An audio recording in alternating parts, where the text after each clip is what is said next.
So much of my work is relevant for parents and leaders because there's this expression with parents that we use. It's like connect before you correct, and I think the same is true with leaders. It's like you got to connect before you dive into the criticism, because if they are just hearing criticism all the time, then and they feel unappreciated, but they're working 80 hours a week, it's like you're not going to be able to have the productivity, the impact, the longevity of your team if they feel constantly like they're never living up to the expectation.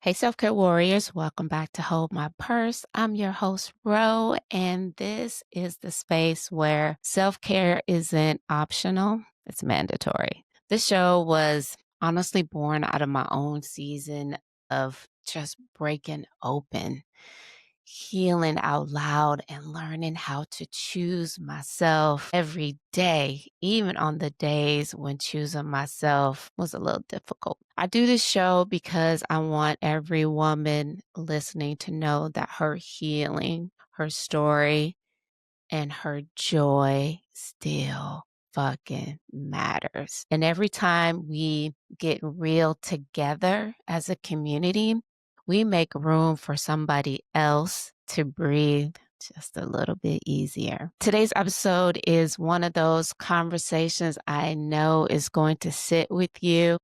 I am talking to Laylani Colibrí Jack, a coach, author, grief guide, lighthouse creator, and one of the most intuitive, grounded spirits you'll ever listen to. We talk about loss, spiritual downloads, why grief is really about change, and how you become a lighthouse in your own life without dimming your shine for anybody. This one's gonna hit on the soul level. And you already know how we do here. Aria slides in with her Gen Alpha energy, talking about what she wants to do for her birthday, and of course, dropping her little gems of wisdom along the way. She's turning 8 in a couple days, and somehow she always reminds us what real emotional intelligence looks like. She's honest, funny, and, with kids, it comes straight from the heart.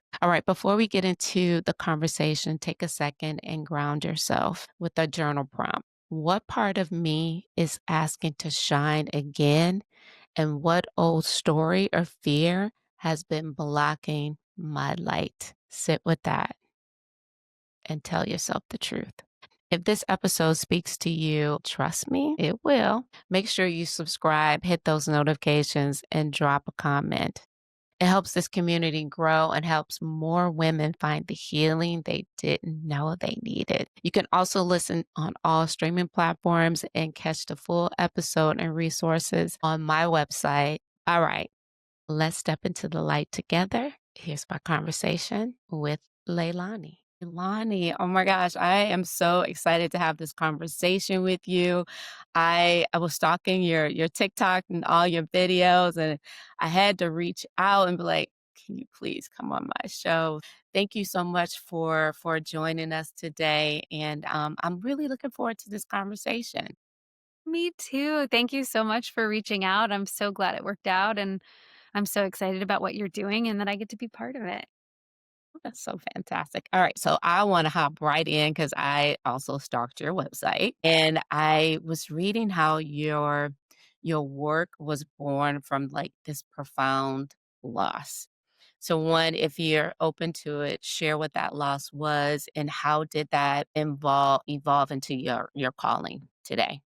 Thank you. That's such a beautiful question. So, in 2008, my mom, who was like my absolute best friend, cheerleader, confidant, just really a truly deep bond that we had, she was killed suddenly and tragically in an accident. And that death, that like breaking open for me was really the beginning of my hero's journey. Really, so it's interesting because it's coming up on 18 years since she died. And, it's hard to believe that so much has happened and like all that's evolved since then.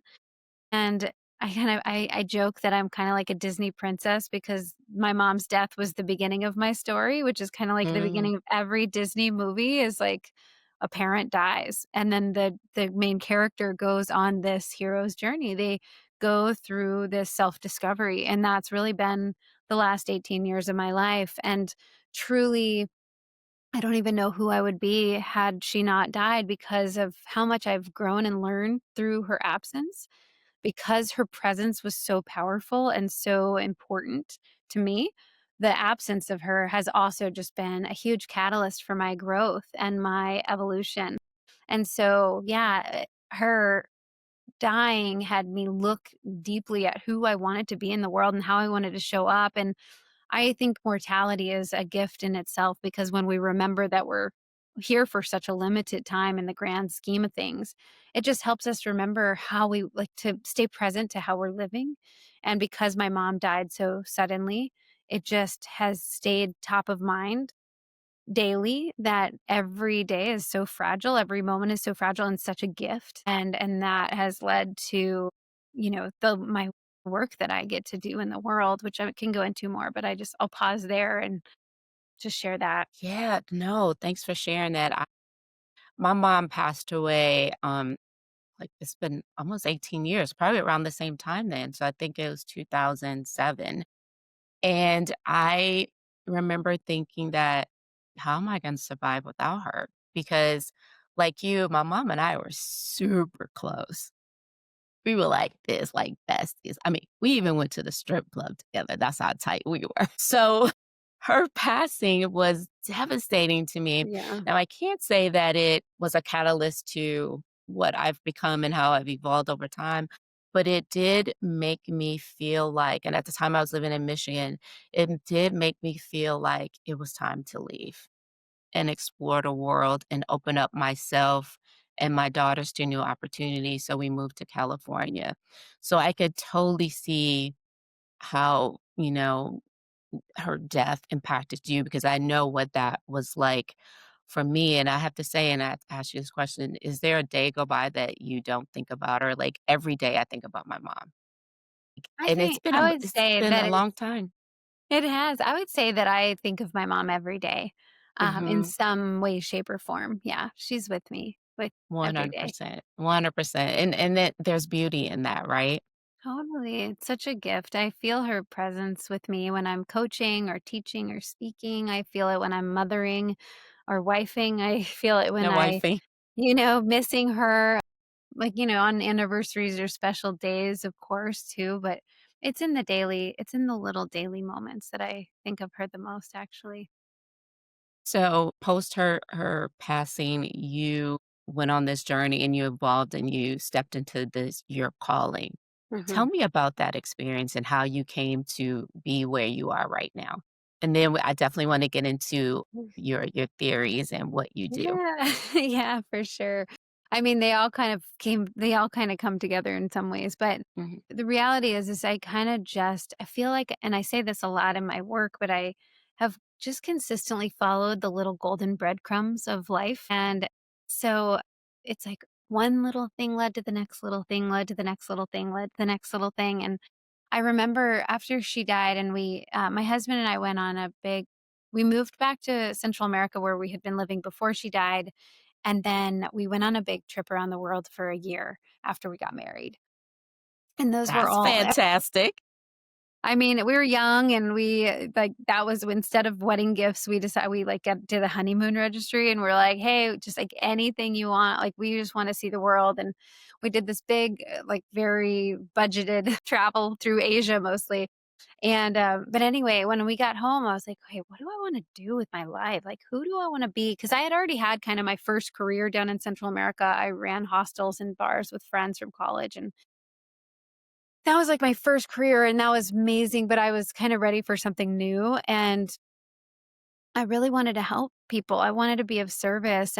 I and so anyway, I went to massage school and then I went to health coaching school and all of these things were kind of just like through this curious and exploratory phase of my life. And had my mom not died, kind of similarly to you in some ways, I knew it was time for a change, which it sounds like you used it also as a catalyst to like Yeah, I'd probably still change. be in Michigan, to be Yeah, honest with you. I and I may might never have still be in left. Panama, really, like, I don't know what my life would have held had I but what it did was it changed the trajectory of my entire life, and I knew I wanted to be in service, and my mom was such an incredible leader in that way. She was such a both of my parents truly are very my dad's still alive and very service-oriented, very generous with his time and energy and money, and my mom was just such a civil servant, and I just really appreciated there's actually a school named after her,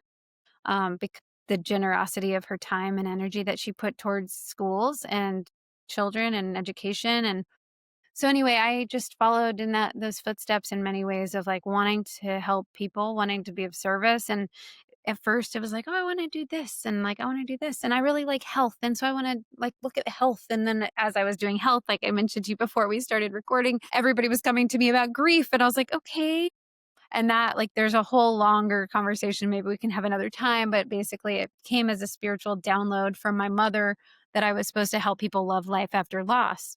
Mm, And I was like, "Okay, like, I guess I'm gonna do that now." And then I just was, like, following that, and it just and then over the years of helping grieving people, one of the big things that I noticed was that how few people felt comfortable talking to people who were going through difficult times, whether it was a death or a divorce or a really just big transition or the loss of a job or whatever it was. People always were complaining. I would lead these grief support groups mhm. and I would be like, What if people said that was helpful?" And nobody had anything. And I was like, "What did people say that hurt you?" And it would go on for 2 hours. And I was like, there is something here, like people have a lot to say about all the hurtful things that people say, especially unintentionally, but like people then isolate because they're like, "You don't understand me. I'm not telling anybody anymore how I actually feel." And so that led to me writing a book called The Compassion Code, which is the subtitle is How to Say the Right Thing When the Wrong Thing Happens. Because Mhm. ultimately, like that was the biggest thing that I noticed was how so many people felt ill equipped to support each other. And I was like, we all need these tools. Like, this is so important. And that really was kind of the catalyst to the next and the next and the next. And then I started doing trainings for companies. And then I started coaching programs and all this stuff. But it really was just kind of a natural unfolding because it was like, oh, you need this from me? Okay, cool. Like, it was like kind of like watching what the market needed, like noticing what the world was asking from me and being like, okay. Like, that was kinda how it unfolded for me. Yeah, that's really interesting, and I know that's probably definitely true. Like, people have a really hard time talking about death or anything bad going on in their life. Why do you think that is? Have you, like, learned anything from writing your book on why that is? Totally. Well, I think that one, it's a lot of it's societal, right? So if Mm, you think back in time, like, so I like to use the Irish as a good example because, like, so during the potato famine of, like, mhm, whatever that was, mhm. the Irish got on ships, and you know how they say, like, in the States, like, people call it the Irish goodbye is when you leave a party without saying goodbye? Have you ever heard that expression? No, do tell. Yeah, the Irish goodbye just means, like, you leave a party, but you don't, like, go around and say goodbye to everybody. Okay, so you Irish goodbye people without even knowing. But the Irish goodbye, the reason why that terminology exists is because during the potato famine, people got on the boat to leave Ireland because there was no life for them left because there was the famine and all the stuff. And so, and they didn't turn, the thing was like, don't turn around and wave. Don't like say goodbye. Just move forward. Don't look back. Right.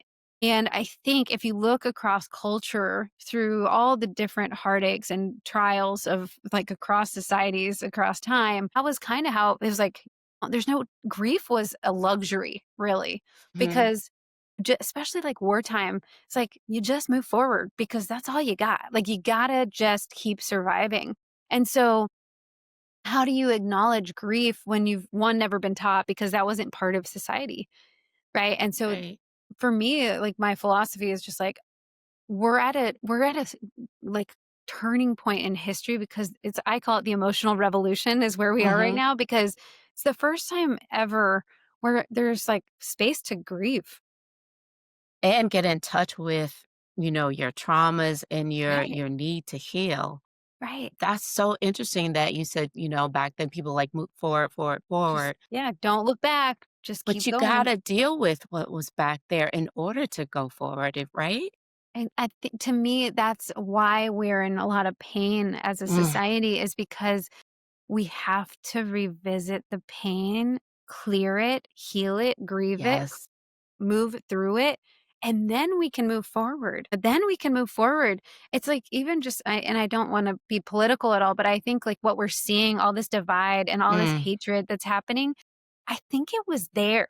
I think that the problem that like we're seeing is that it's been like activated in people again. But yes. my prayer, my hope, my hope for all of this is that we're seeing what was underneath all the shadow of all of this and it's coming up. And my hope is that we can heal it and overcome it, that it's coming up to be healed. That is my prayer and hope for society is that it's coming up so we can see actually like we thought we were so advanced and so Mm. like We're really not. civil and right and we still have so much pain to uncover. But there's this great quote by Carl Jung or Jung, depending on who you are. Everybody says it a little Mhm. differently. That it says, until you make the unconscious conscious, it will rule your life and you will call it fate. And right now, we're becoming conscious of the unhealed parts of ourselves and our society. And that is the only way, the only path forward that is of love and healing is to let this surface, to repair it, heal it, and move. And then we can move forward, in my opinion. No, I 1000% agree with you, and I almost feel like this moment was needed Mhm. in a And big it way, hurt. like that serious Miley Cyrus wrecking ball, right? To Yeah. come through and just expose everything that's wrong and everything that needs to be healed within society as a whole, as a collective, and then Yeah. individually, because especially the younger generation, they're Yeah. so emotionally aware. Like, I always hear, I mean, I'm in marketing, so I hear like, oh, Gen Z, this, that, and the other. Like, if you go on TikTok, you'll know that Gen Z, they're very in tuned with what their needs are, and they Yeah. are not here for anything that is going to traumatize them. They're not No. here to be caught up in the matrix of No. It's life that amazing. so I am I do loving work it. with 8th graders, and people are like, "Oh, like, this next generation, they're terrible." And I'm like, I have been doing work with, like, 8th grade kids, Mhm. and I am blown away by how brilliant they are and how, like, conscious they are and how they're talking about things that I did not know when I was in 8th grade. Like, Like their what? awareness Tell me, about like mental health and, like, suicide prevention and, like, dealing with and, like, supporting each other through trauma and, like, oh, like, so and so's parents got divorced and, like, they were feeling this and, like, their consciousness around feelings and their, like, ability to navigate those waters by comparison to, like, my grandparents is, mhm. like it's like another planet, you know what I mean? It's just amazing. I'm hopeful. I'm so hopeful They're gonna because change I the world. they are, Like and they already are, and, like, we're just in some of the messy middle right now. mhm. Yeah, it's sad, it's unfortunate what we're going through, but honestly, I feel like once we come on the other side, we are gonna be so much better for it. I hope so. That's the hope. Yeah, yeah. I'm gonna hold the vision with you that we're gonna continue doing that work internally so that we can create more beauty in the world outside of ourselves. So I want to get into your theories because you talk about on your website like the lighthouse, and you describe what people can become through your work. And I was wondering, what does that metaphor mean to you personally, and how Mm. does it guide your approach to healing as well as to leadership? Yeah, thank you. Good questions. Yes, I Okay, love it. okay. Yeah, it's like, yeah. So for me, the lighthouse and light in general is something that has just been like coming up and up and up over for decades for me now. But the lighthouse, there's something about it. It's so funny because it's kind of this like phallic Hmm. symbol in many ways. So it's like very masculine, but it's also so feminine. and Yes. the lightness of it. So it's like to me, it's like this perfect mix between divine masculine and divine feminine. And Mhm. so what I love and how I describe the work that I do is that like the first phase of any work that people do with me, even though they're like, I want to become a lighthouse coach or I want to help other people or I want to do this thing. And but the first phase is cleaning your own windows, like the cleaning the windows of your own lighthouse. Like Hello. if your windows are dirty, then you're not going to shine. You can't shine if your windows are blocked. And so the first phase is like really about like clearing your windows and also checking on your foundation, right? Like, how's the foundation? If the lighthouse is standing on a cracked shore, then the lighthouse might fall in and then it can't shine and then And it it can't can't help guide. anybody and it Right. can't guide anybody. And then the other piece is about sustainability, right? And that is like, and I love this where it's like lighthouses don't like jump in the water and fix boats. They're not chasing anyone down. They're just standing majestically, beautifully, vibrantly on the shore, being like, I am going to shine for all to see so you can find your way home to yourself. Like that is Love like the that. visual for me is like, I am going to keep shining my light. And no matter what, I'm not going to chase you. I'm not trying to fix you. Mhm. You are, I believe in you, but I'm going to give you some light so you don't have to navigate it in the dark. Oh, that's that's freaking brilliant. Thank I you. love that. I love that. So for those that might not be familiar with your work, how does the light method, because you talked about that, on your website, differ from any other healing or personal growth frameworks that are out there? Because you really go deep into that. Yeah, well, I think the biggest thing that I do that's different than other people is probably just the grief informed perspective. Because of my work over, we started the conversation about the loss of my mother.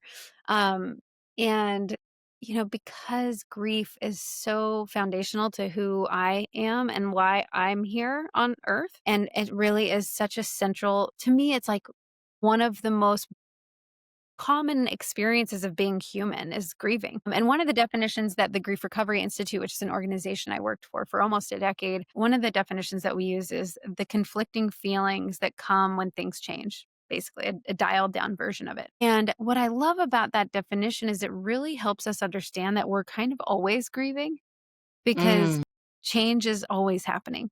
And as humans, that change can be exciting and scary, like, oh no, oh yes. Like, I actually just received a message from a client saying, like, she got this job that she wanted, but she also has been like on this entrepreneurial journey.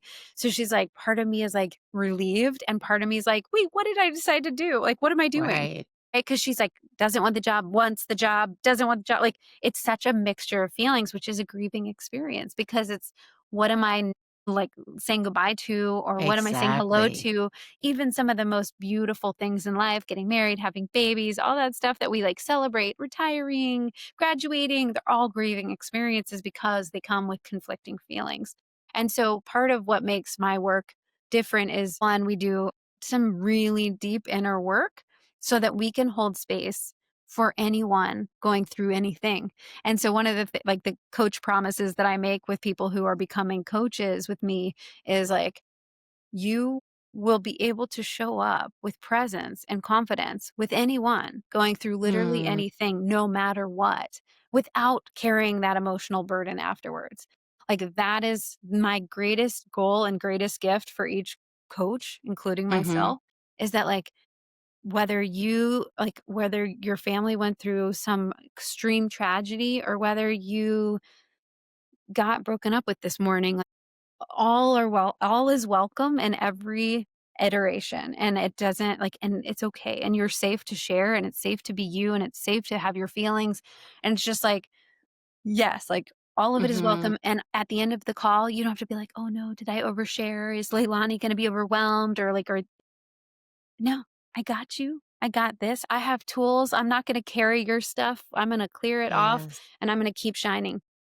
And That like lighthouse. that lighthouse. And so when we have that level of confidence and it means that other people feel safe to share with us because people are so afraid to be a burden Mhm, that they mhm, don't want to share because they're like, I don't want to overwhelm you. I don't want whatever. Or that then that in person who's listening ends up being a puddle on the floor because they haven't dealt with their own stuff. right. right? And Oh, so that's so the sad. work that we do, the first 6 months, it's a 9-month training, but the first 9 months, because gestation of a human, Mhm, rebirth, mhm. right? Right, I love that, okay. And so the first 6 months are all about you and your own interpersonal relationships. And so we don't even get into coaching until the last 3 months. Like you're learning how to coach as you go, but like the first 6 months are really, really about you. And tell me about the importance of that, like, on the next level, because I think about that a lot. Because I think I share, like I've been taking, like, these spiritual courses and things of that nature, and even Kabbalah, I've kinda been diving into that, but I realized there's still a lot to unpack within me, Yeah. We all have and then that. I was like, "Does this mean I'm not ready? Do I need to go a little further?" So I'm just kinda curious how that all Yeah, well, I've comes 2 together. thoughts for you. The first one is you can only take other people as far as you're willing to go, which is something one of my Mm, mentors said to me years ago, and I love that, and I've held on to it because what it does for me is it has me consistently doing my own inner work. I am yes. constantly growing. I am constantly learning. I'm constantly just exploring the inner workings of myself and my own soul. And then Mhm. the second piece is that as a coach who trains coaches, I say you just have to be a couple steps ahead of somebody else on their journey. Like you don't have to be healed. There's no Mhm. such thing. Mhm. You have to Right. be healing. You have to be healing and 'Cause it's a continuous ideal. process, right? Right, If it's an healing ongoing okay. journey. Yes. And you have to be at least 1 or 2 steps ahead of somebody else so that you can be like, "I have a light. I'm holding" Mm, like, if it's not a lighthouse, it's a flashlight, okay? Like, you're in if they're in a cave and you're 1 or 2 steps ahead, but you have a flashlight, you can be like, "Come on, let's go," you know? right. Right? So it's not you don't have to be healed because that's a myth and you'll never get there and then you'll never help Mm, anybody. right. Then I'll never, take that leap because No, I'll be like, and "I'm still broken, simultaneous I can't do it." But And as one of my mentors says, there's no such thing as broken, just oh, I love thank broken-hearted. you. Broken hearts heal. Broken hearts Yes. heal, and there's so much beauty in the breaking open, right? Because that's where the light gets in, as they say, right?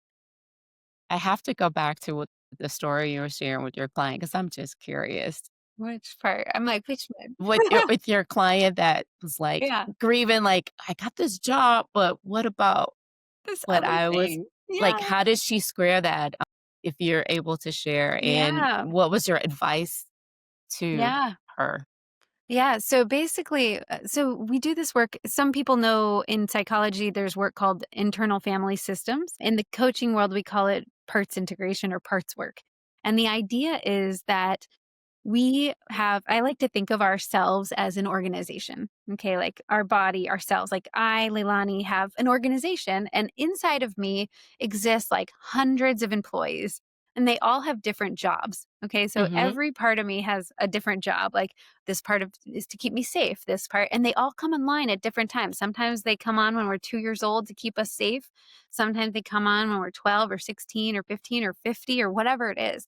And so there's a part of her that is like, I want to be an entrepreneur.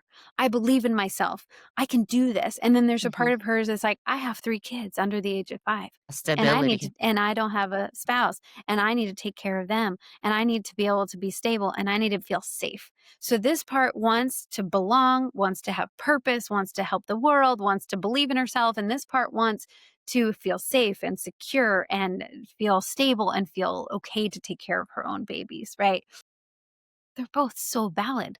And so one of the pieces of work that actually I did in my coaching call today and did with this other private client was we talked about that each part wants something for her, not to her, and that they are both on her team. They're both That's on a her nugget. team, right? They're That's like, a "We nugget. want you to be well."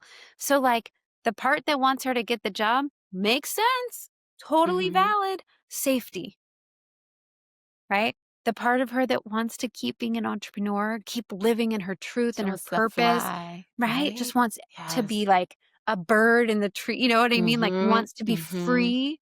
Well, Yes. underneath that is that part of her wants to experience like ultimate love, right? Like the biggest, truest version of herself. And both parts are looking for something for her. And so what we do in the work that I do is like help them communicate with each other and figure out how they can work as a team inside of her rather than again opposing. Okay, because I was gonna ask you, like, what does that kinda look like in practice when someone's Yeah. going through that? The whole process, and it's amazing because it really helps the parts become a team. Right, Mm, within ourselves, and, yeah, I love this work. It's one of my favorite tools to use for decision making, for like, internal conflict. Well, part of me wants to get married, and part of me doesn't wanna get married. Part of me wants to have babies, part of me like, big decisions and, like, part of me wants to go out tonight, but part of me wants to stay home. Like, you know what I mean? Like, it can be used in every scope for the big stuff and the little stuff alike. wow, that is absolutely amazing. Can you share a moment when you witnessed someone move from, like, loss to, like, genuine renewal through the light method? Like, can you recall what that looked like? Yes. Okay. So a time, I mean, I have like hundreds of those Oh, times where I feel okay, like I could tell you, okay, I'm like, which one is my favorite okay. story? It's interesting because even on our call today, I teach this one concept called the I shift, we shift. So the idea is that as I shift, we Mhm, shift. Okay. And okay. when I do this for companies, like I'll get a big tarp or something, a big sheet, and then we get marbles. And I have like one person on the team like bends down and then like all the marbles move towards that person. And then like Mhm, one person stands up. And the idea is that through collaboration, they can get the marbles to all be in the middle. But if like some people are up here and some people are down here and some people mhm, like the marbles are always going to be like shifting, right? But the idea mhm. is that like as I change, so do my relationships. So do because if I'm evolving, then other people are going to evolve how they relate to me. Right, and that energy exchange because your energy is different. Totally. Yes? Like and so I've seen this in my interpersonal relationships, but Mhm. also like I watch it in my clients and like out in the world. And so this morning I had a client say, because sometimes we have to learn something before we can like learn something. So, like, learn it with our mind. We're like, "Yeah, yeah, yeah, makes sense," before we embody it, right? Because before it Mhm. becomes, like, how we are living. And she said, she's been a client with me. She's gone through pretty much all of my programs over the years. And what she said this morning, like, "I am embodying the I shift, we shift for the first time in years." Like, she's known about it. She knew. So the light just finally went Like, off, huh? something happened in her Okay. with enough, like, consistent, like, growth and Mhm. everything else that, like, now she's seeing the change in her and how it's now impacting her relationship with her kid, and it's an adult child, and she's like, my god. And to me, that's like just like a tiny moment, but it's like a huge win, right? It's a huge Right. celebration of somebody who like was lost and then feels found. I actually sent out a newsletter a couple days ago about this because one of my clients was talking about how she's like, I came to you because of this, but like by working with you, I realized like why I'm on earth, what I'm doing here, like, what am I even doing here? And, like, she's like, "It used to be that my go-to was." Big question. That is a huge how do you answer something like that? But she's the one who figured it out. That's the beauty of coaching is that, like, we're not here to tell you what you're supposed to do, we're here You to help figure you it out. find it by being the lighthouse. I'm here to help Mhm. you find your own truth because if I Right. tell you, you're not gonna hold on to it the way you would if you find it for you yourself. Do you ever find, like, you have to, really work hard to get that out of a client to find their light? And if so, like, what does that look like? I think every person has their own timeline. Mm, And just like our children, some take longer to walk, some take longer to talk, some take longer to ride their bike, some take longer to whatever. And my kids go to an alternative school where it's like there's no such thing as ahead or behind, even though there's I technically love that. benchmarks, but like it's like your kid is on their own timeline, and we're here to support them on that, and it's really fascinating because when you take a timeline of, like, there's no real timeline, it's all so, like, all a human construct, right, is time Okay. anyway, right? But if we take the True. timeline off and we're like, did it take so and so a year and a half and it took 3 months for somebody else? Well, we don't know what happened before those 3 months. Like, people Mhm. come in with different levels of needs, right? So it Mhm. could take somebody a year and a half, and it could be take somebody else 3 months, but, like, we don't know about all the other things that led them to being here, right? So, yeah, I've seen it take a while for people to find that light within themselves. And if they're willing to stay accountable and supported and keep showing up, they will find it. They will. And we will keep showing up for them and with them. It's not like there's this great expression in entrepreneurship that says most entrepreneurs don't fail, they quit, I right? believe that. And it's because it's hard, and It is. entrepreneurship is hard, and it's not hard bad. It's just staying persistent, trusting when you can't see the result is not always easy.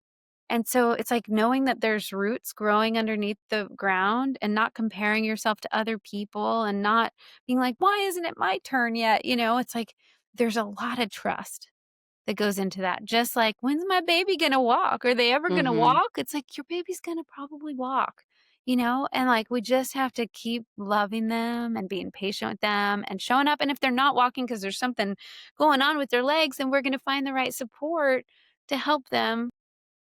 But it's not like they're behind, they're just on their own timeline.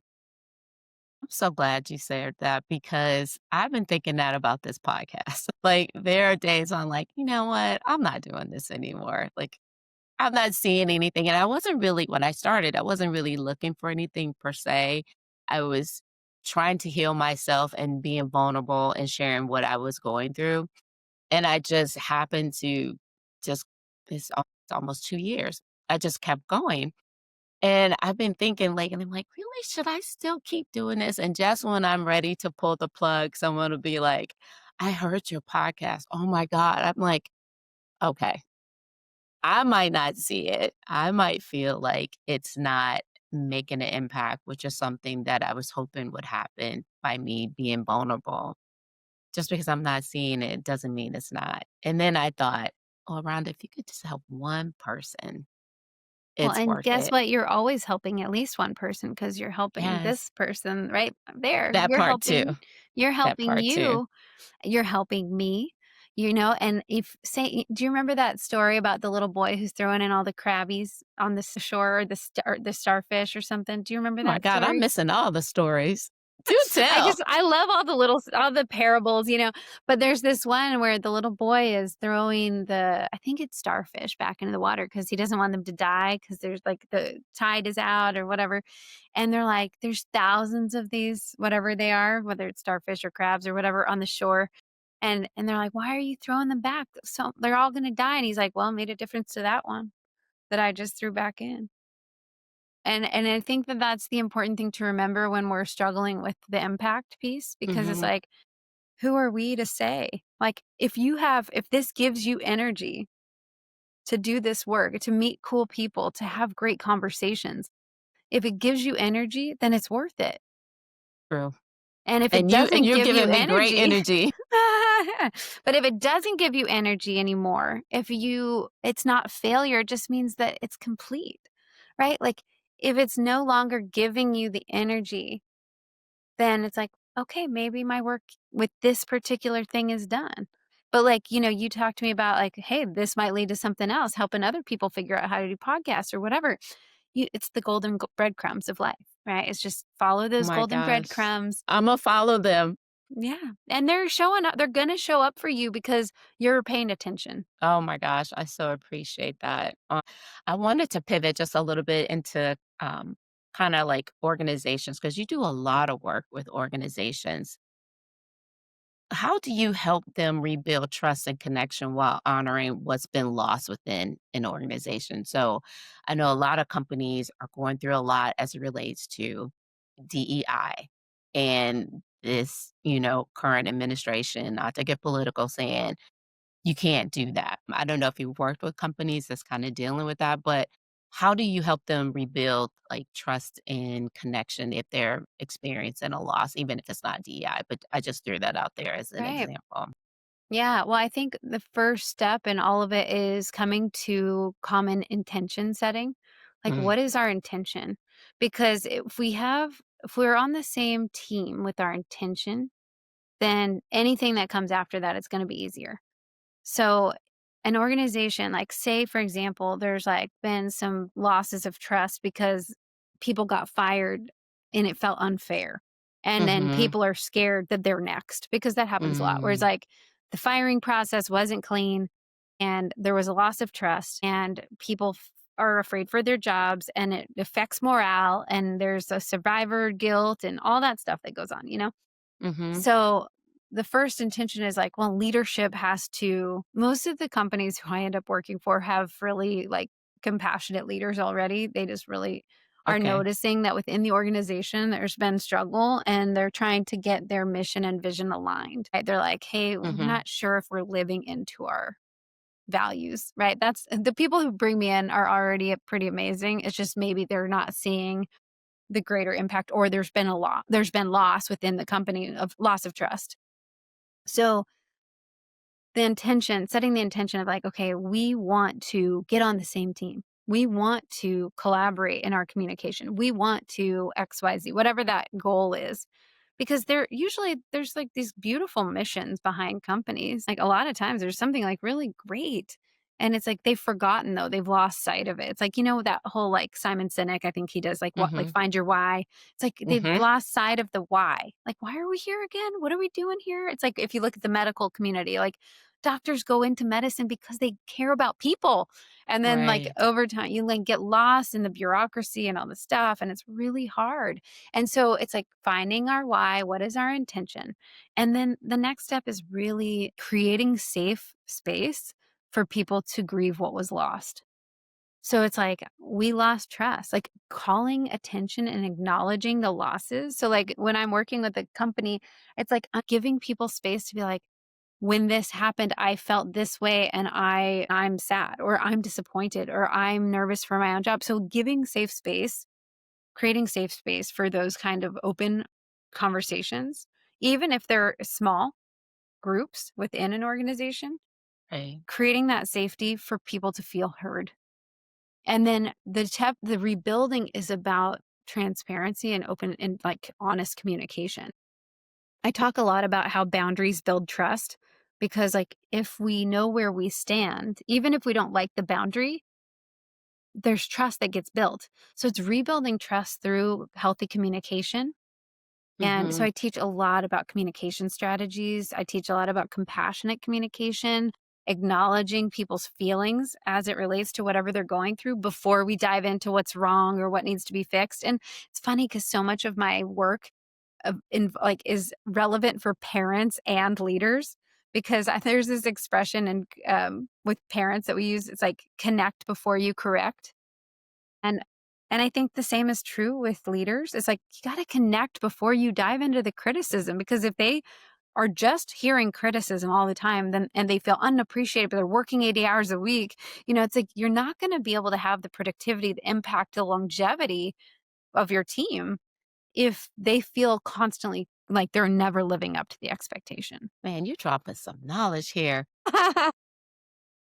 But let me ask you this question. If every leader really practice compassion that you were talking about, the way you teach it, what do you think would change most in not only our culture, but in the workplace? Because we Mm, have so many leaders. Like I've worked in organizations where there was the meanest people I've ever seen. What happened in your childhood? Like, why are you like this? right. But that energy trickles down in It the does. organization, and it was just the worst experience. So, again, what do you think would change most in culture in the workplace if leaders practice the compassion that you teach about? I think that it would be transformational across the board because people spend so much time at work and we replay a lot of our family wounds Like, the childhood wounds we replay in any relationship. So it's whether it's with our spouse or with our boss or with our colleagues. Our colleagues might be our siblings, our bosses might be our parents, like whatever. We're going to find ways to repeat patterns from our childhood. So if you have Yes. a parent who's emotionally unavailable, you're going to have a bot. I think you decide to estrange that parent because you're done with it, or they die or whatever it is, or you just keep the conversation minimal and light or whatever, then that's going to show up in your relationship with your boss, because now you're going to have an emotionally unavailable boss to replay the whole pattern again in hopes to heal it here, because we couldn't Mhm. heal it here. So I'm going to try to heal it over in this other relationship. Leaders did their inner work, and like say they went through the Lighthouse coaching training and the leadership training, and they Mhm. did their inner work.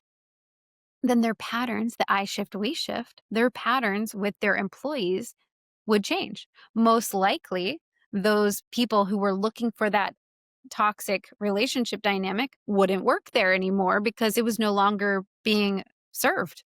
That wouldn't be working for them, or they would be able to clear and heal their own pattern, right? Because everybody has to do their own inner work. We can't like do everybody's inner work for them. We have to do our own work imagine if your boss is a lighthouse instead of like a vacuum of darkness, right? Like, God, yes. right, but that's what we're talking about is like you're Mhm. like it trickle in the medical profession, and even across like with law, they call it the trickle down beat down, because it's like when I was in my residency, I was treated like this, so I'm going to So treat Imma you treat like you this. like this. Right. Oh And the my same is gosh. true with like first year attorneys and all this stuff in these really intense professional development things, or where like you kind of have to like get hazed in some ways. That That's part. the trickle down beat down. And the same is true in advertising. Like you see it, it's like I had to suffer, so you have to suffer. And like the shift in the perspective is like, what if we suffered so the next generation doesn't have to suffer?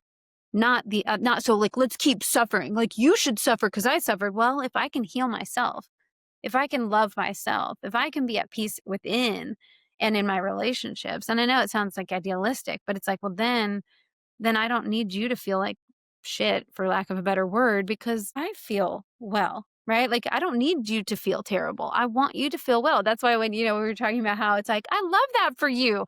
That's like, I want you to be happy. I want you to be good. Not because I'm being sarcastic or jealous It's but because legit. It's coming from the heart, it's right? coming from the heart. Exactly. Because if you're good, that means you're gonna treat people well, and it'll just, pay it The forward. ripple out is the same as the trickle Yes. down. It's just one is of love.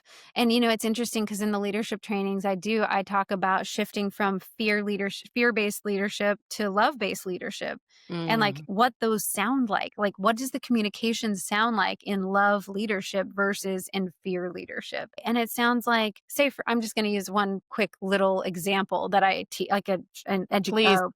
So one communication strategy that I like to teach is how to give feedback.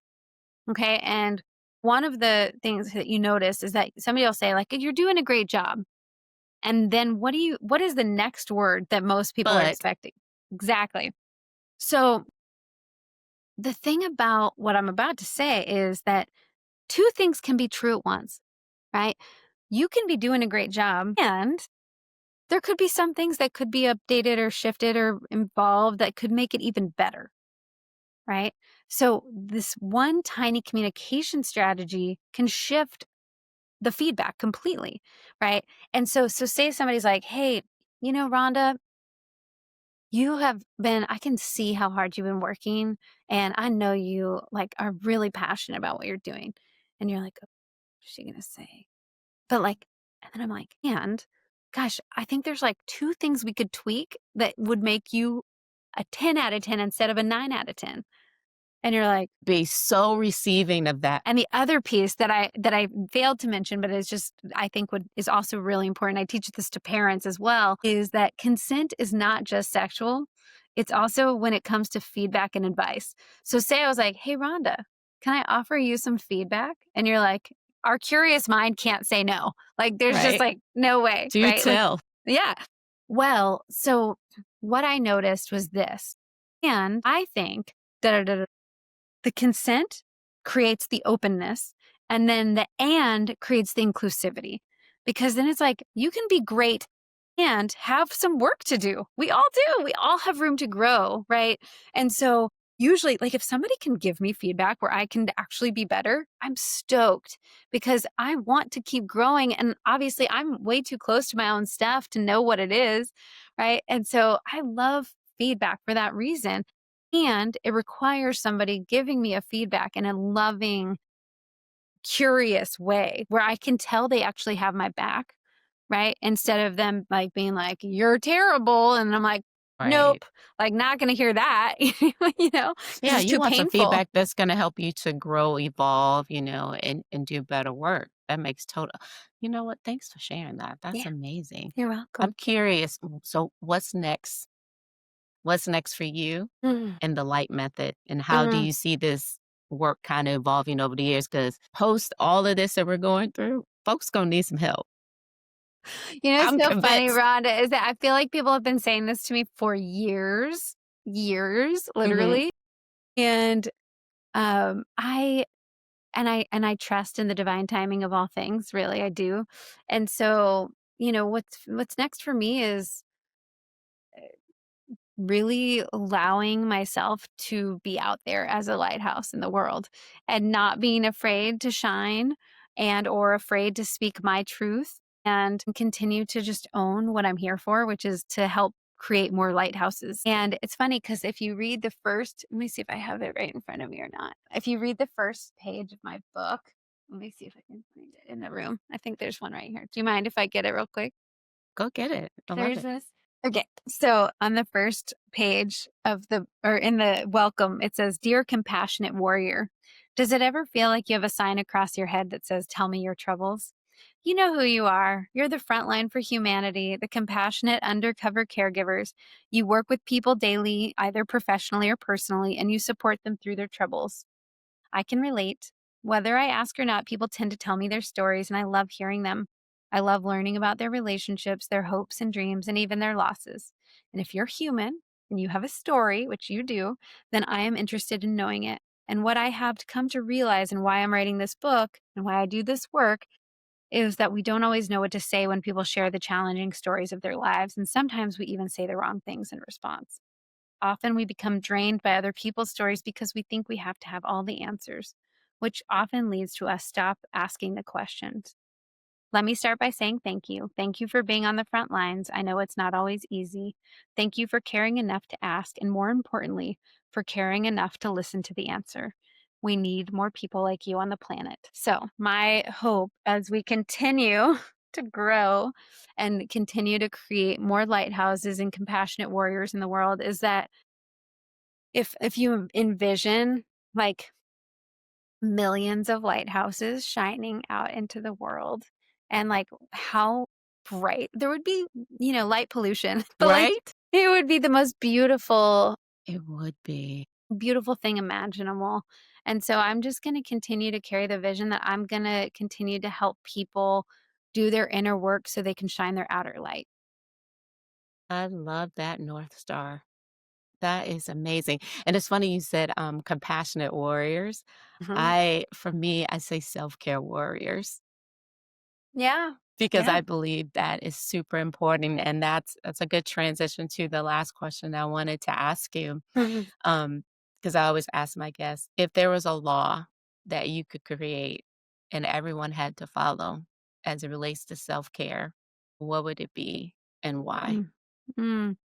So, one of the things that I teach, especially in corporate workshops, is the idea of a self care menu.